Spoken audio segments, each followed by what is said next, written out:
Oh, yes. May the 4th be with you. The 4th is in all of us. They were actually at a coffee. That was a documentary. That was a documentary shot from before. It really was. Chewy's here. Mando's here. In honor of May the 4th, my favorite holiday of the year, we decided, you know what?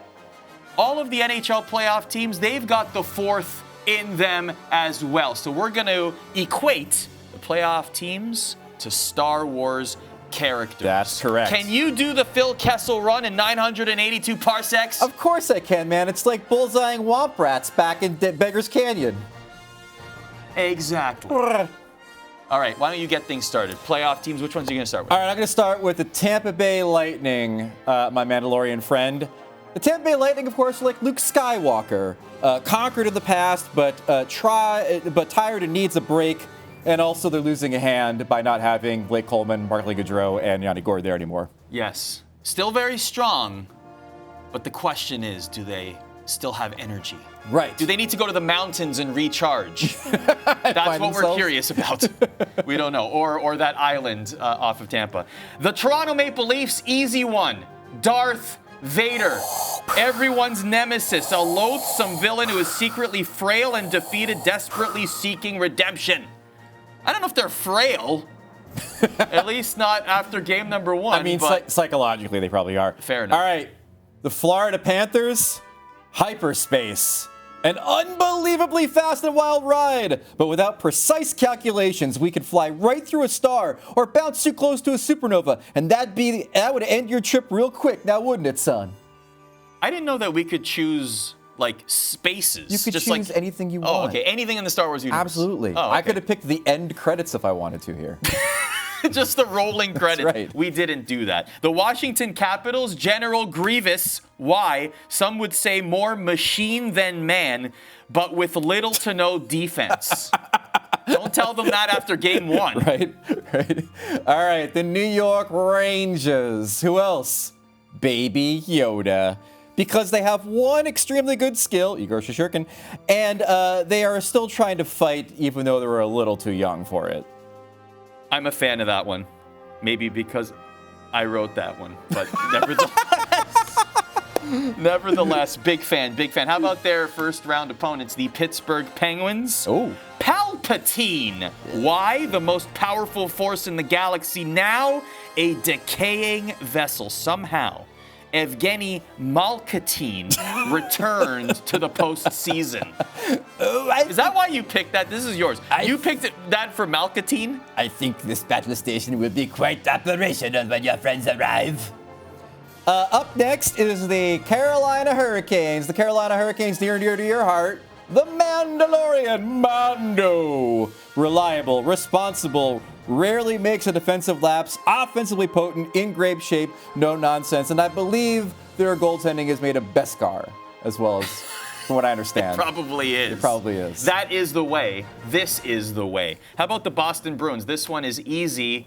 Speaking of my dear friend over here, it's Chewy. You know why? Space Bear. Space Bear. Chewy's a Space Bear. That's all. That's all we got. We could have made a Jar Jar Binks tongue thing with Marchand. We figured that was overplayed. Space Bear. That's what you get. How about the St. Louis Blues? Here we go. Another non-character for you, Mando. The prequels. You know, it took a few years, but we finally remembered that the St. Louis Blues are actually pretty good. Except for Attack of the Clones. But the St. Louis Blues are actually pretty good.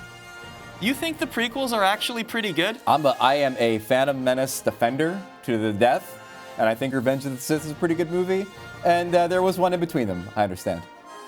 Our producer, Kenny, is telling me we don't have enough time to debate this. Otherwise, we'd be here for like 4 hours, okay? We would be here forever, people. All right, we're moving on. The Colorado Avalanche, they are the Death Star. Look at inanimate objects. How about that? Enough weaponry to destroy a planet, but some plucky farm boys is gonna hit that exhaust duct with their torpedoes to destroy it. That's right. Exactly. A fatal flaw planted there. See Rogue One for more information. Great movie. That's a great one. Terrific. It's a great last 40 minutes of a movie. All right, Minnesota Wild. We're going with I'm going with Ray. To quote Finn, Ray! Ray! Ray is undeniably powerful, but it comes a little too easy to them, maybe? Not in this series so far. No, not at all. In general, perhaps. The trade deadline seemed to have come pretty easy. They just got everything they needed. Just and had a guy wanted. that said, I want to play for you. Yeah. Yeah. I'll take the goaltender that said he didn't want to move. All of a sudden, he's moving over to Minnesota. Yep, no problem. This is the way, apparently. The Nashville Predators are C3PO for the color scheme, obviously, but also never tell me the odds. Yeah. The Preds are the biggest underdog. Yeah, the Preds were did you see the over-under in the first period of Game 1 was 9.5 goals during the first period? I've never seen that before. No, in my entire life. that seemed a little egregious. All right, let's go on to the Edmonton Oilers. The Edmonton Oilers are, of course, the Sarlacc. Is it just us, or does it feel like McDavid and Draisaitl have fallen into the great pit of Carcoon and are slowly digesting for over 1,000 years without a playoff series victory? Save them! Find a way! Lando, use your little metal thing to pull them out of the Sarlacc before they're digested. You know what, Boba Fett? You got out of the Sarlacc pit. He did. You were unscathed. You somehow managed to live. Why don't you help out Connor McDavid and Leon Draisaitl so that they may not suffer the same fates of many others that fall into the Sarlacc? No. No.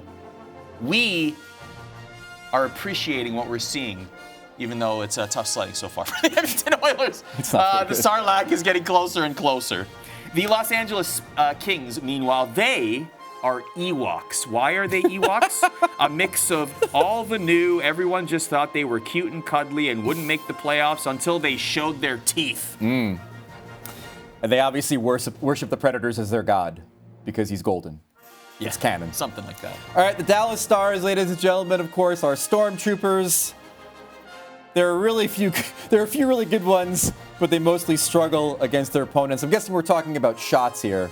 The ones that they actually are able to get against the Calgary Flames. They only had 16 of them in Game 1. Yeah, also the top line. Yeah. Few good ones. Few good ones. Exactly. And also, I think they had one color scheme, one uniform fit that looked like stormtroopers as well. Yeah. So Truth. that fits as well. Truth. And glow sticks. Also glow sticks. Finally, the Calgary Flames are Yoda. Why are they Yoda? Oh.